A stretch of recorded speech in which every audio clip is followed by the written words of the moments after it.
Kei te whai hua tonu ngā pakihi I te reo Māori I enei rā nei. Me te aha tokomaha tonu ngā pakihi e tauawhi ana I te reo Māori me ona tikanga hei painga mō rātou. I kōreroa Isabel Prasad ki etahi pakihi Māori e mahi nui ana ki te whakatairanga I te reo hei painga mō te reo, engari hei painga no hoki mō rātou. E kōmitimiti I ka ahurea Māori me āhia ki te waihaka I tētahi mea tūturu kia Aotearoa. He mea nui kiau, mā Hangi Master hei tuku o tō tātou kai ki te motu ko ngā iwi take o Taiwan, he whanaunga kia tātou. Tēnei takakau haki te oroko haka hou o te Haki Master me Old Country Foods. Rima ngā rā mai te tīmatanga ki te mutunga ka tae atu ki ngā toa. E hara I te mea ko tēnei takakau reka rawa atu te ahurei o te Pakihi Arewi Spraggan. Kentucky Fried Hei. Ko te reo Māori me ona tīkaka te hiraka I roto I ana mahi kaitunu haki. Koe rā te mauri o tō mātou Pākihi, ko te ao Māori. Ko te hā, koe rā hoki te hā o te tangata, ko te ngi, te hiko o te whenua. Ko te reo Māori hoki te mea nui I te Pakihi a Anton Matthews, a Fush. Kia au nei, ko te painga o te wiki o te reo Māori, ko te whakatairanga I te reo, ki te hunga e tauhau ana ki te reo, me te aki a rātou kia kōrero. Ko te reo e rārakatia ki roto I ia āhuataka, tainoa atu ki te rāraki kai.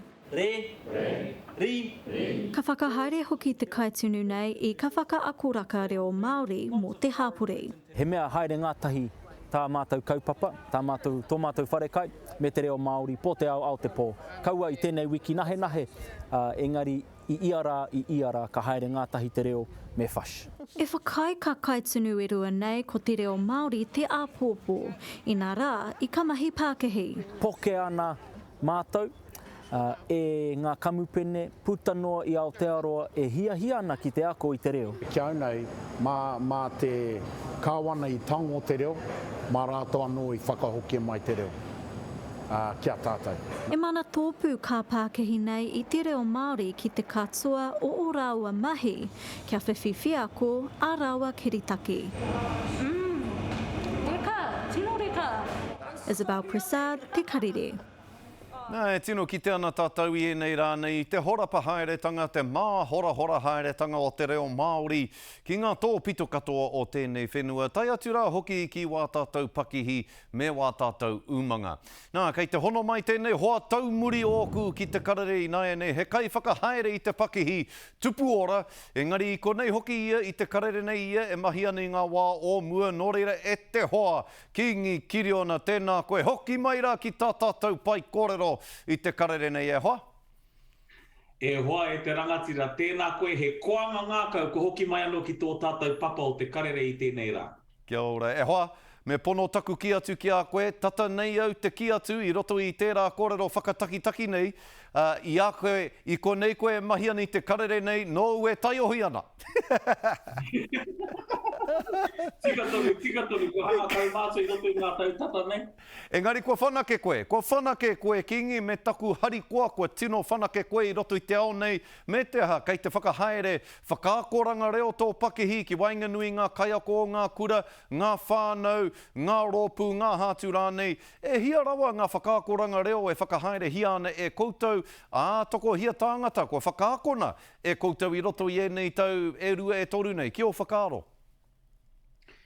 Ko te ngākau whakaiti tēnei e kōrero nei, Scotty. Waimari ana mātou o tupu ora, te whakahaere I timata hia e māu o ko taku hoa rangatira, e te waipaunamu e ono tau noi hoki muri nei. Ko te kaupapa nui kei mua I o māua, I o mā te waroaro I tēnei wā, ko te ahu o te reo Māori. Nā koe nā te hōtaka whakaako I te reo mā ngā kaiako o tira mā te ranga I mā tauranga. Ko tētahi atu kaupapa kai o mātou ringaringa, ko te pōkahitahi tikanga I te taha o te whare wānanga o Awanuiarangi. No ngā wiki e rua e toru I timata hia I tā mātou hōtaka whakaako reo ki roto ahi te reiria, ana I whai wāhi mai kōrua ko tō makau, ki roto I te rā kaupapa. Tōna toru mano te hunga, kua whai wāhi mai i roto i rā kaupapa, i roto i ngā kaupapa ko whakahaerehia nei e mātou i roto i te tau ko tahi noe ho ko ta hāke nei. Nō reira, nō mātou te honore. Rawe, rawe, rawa atu. Me taha, e hari te mea me kororo mai koe mo te ngā kauwhakaiti, e mohio pū anau, e mohio anau, kei roto i a koe te ngā kauwhakaiti, kei te mohio mātou katoa ki tērā. I nā te kororora e kingi, e ki ana, hei aha te reo Māori, e kore koe whai hua i taua reo. Ki te whakahoki koe i o whakaaro, i roto i te tekau tau nei. Ai rānei kua whakapono ake koe, he wā tōna, ka tūi a koe he pakihi ko te reo Māori te oranga nui o taua pakihi. Well, te kautau ki muri nei, i tēnā whare kea hau e mahi ana i te taha i a koe e hoa. I tēnā tūru kea hau i ona wā e riwhi ana māu. I ngā wā i ngaro atu ai koe ki tā wāhi. Nō reira, i nā pātai mai te tangata ki au i taua wāra, me nā rāu ka kaha ki te whakatū pakihi. I roto i te wā, kua ki atu au kao, engari nā te reo kua whai kahau ki te whakatū pakihi, nā te reo kua tai ahau ki tā wāhi, nā te reo kua whai oranga ahau me taku whānau, nā te reo kua kahau ki te whakatū kapahaka, ana e kite ana tāu o tira tātou kua tūi nei ngā kiriata reo Māori pēnei i a Kingi Raiona, ki te hoki au a konei ka puta te kiriata reo Māori o Frozen nō reira. I nā pātau mai te tangata mehe mea he hua o roto i te reo Māori, kei hea he tauira i tū atu i era kua kōrero hia e ahau ki a koe i tēnei ahi e ho. Rawe, tēnā whakautu kingi. Ki o whakaaro me whai etahi atu pakihi i te reo, hei pāinga mō rātou, hei raukura rānei mō rātou, i roto i ngā rānei o tira, i roto i ngā rā kei mui te aroaro? Me tautoko ngā whakahaere katoa ai i tō tātou reo, engari mehe mea kei te pātai mai koe mehe mea me whakatū pakihi reo Māori te tangata, engari mo te reo te take. Kaua mo te mahi pakihi te take, kaua mo te mahi moni te take. Ko te ingoa o tā māua whakahaere ko tupu ora. Ana ko te whāinga, kia tupu ora te tangata i roto i te reo, kia tupu ora te reo i roto i te tangata. Nō reira ko te reo te tāhuhu o ā mātou mahi katoa. Nō reira, e whakaia nau, e tautoko anau i tēnā whakaaro, engari mo te reo te take. Mo te reo te take. Pēheo whakaaro ki ngā pakihi Pākehā, ngā pakihi auraki rānei, e whai ana i te reo i roto i ā rātou whakahaere. E hia ana ki ngā ingoa Māori nei, e hia ana ki te whakairi i ngā uara me ngā mātā pono o te ao Māori ki ngā pātū o rātou whare. Pēheo whakaaro ki tērā momo. E pai ana ki a koe, e tauana rānei, e mauri tauana rānei koe ki era ahuatanga?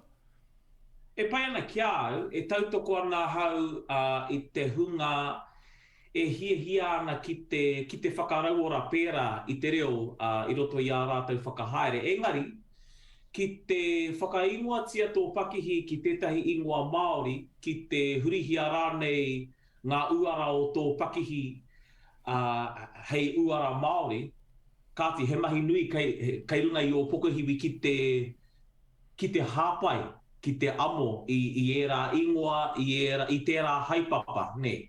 Māma noi ho te tiki atu i tētahi kupu Māori hei ingoa mō tō whakahaere, engari me pono koe ki tērā ingoa. Ne, me pono koe ki tērā ingoa. Nō reira mehe mea tiki nātu e koe te reo, kāti me pono koe ki te reo. Nā hea te mate o tērā, ki aru, ne. Rawe Kingi, e mihi nui atu ana ki a koe. He oranga ngā kau, te kite i a koe, he oranga ngā kau, te whakarongo atu ki a koe. Me te rongo atu i tō reo, rangatira tō reo a tāhua e Kingi. Mihi aroha nui atu nei ki o koutou ko te whānau. Tēnā rā koe e taku hoa. Kingi, kiri ona me pēhea rā hoki. Tēnā koe hoa.